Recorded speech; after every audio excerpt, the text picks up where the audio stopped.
नमस्कार मैत्रिणींनो, ओवी किचनमध्ये आपलं खूप खूप स्वागत आहे। आज आपण बघणार आहे मेथीची भाजी।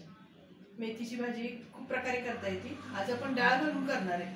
ते मी आता तुम्हाला साहित्य सांगते आणि कशी करायची ते पण सांगते। ही आपण मेथीची एक जुडी स्वच्छ धुवून चांगली चाळणीमध्ये निथळत ठेवली। मीठ घेतले।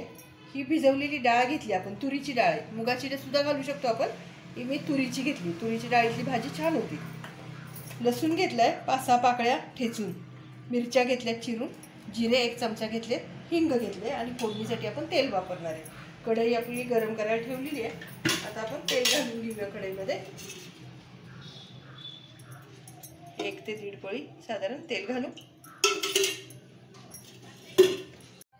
तेल तापले आपलं। आता आपण जिरे घातले, लसूण घालून घेऊ, मिरची घालून घेऊ आणि थोडं हिंग घालूया।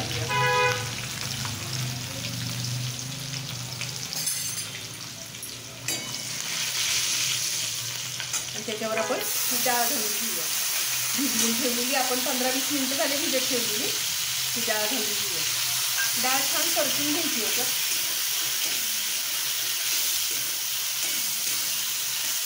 म्हणजे ती परतल्या पण शिजल्या पण जाते आणि चवीला पण छान लागते। आता याच्यावर आपण मेथीची भाजी घालूया।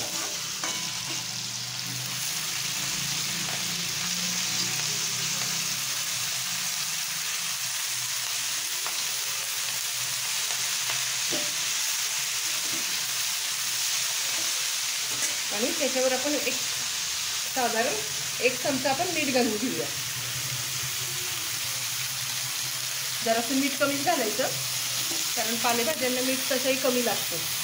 तेल जास्त लागतं आणि मीठ कमी लागतं, त्यामुळं पालेभाज्यांना मीठ जरा जपूनच घालायचं। आणि याच्यात डाळ आहे त्यामुळं सपाटलं जातं। परतून घ्यायची, चांगली हलवून घ्यायची आणि मग झाकण ठेवायचं आपल्याला त्याच्यावर। आता आपली छान एकजीव करून झालेली आहे, सगळं डाळ वगैरे हलवून झालेली आहे, मीठ हलवून झालेलं आहे।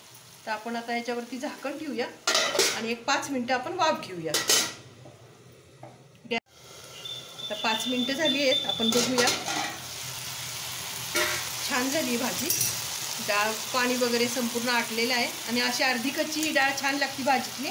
आपण गॅस बंद करूया आणि सर्व करूया। तर तयार आहे आपली छान तुरीच्या डाळीतली मेथीची भाजी।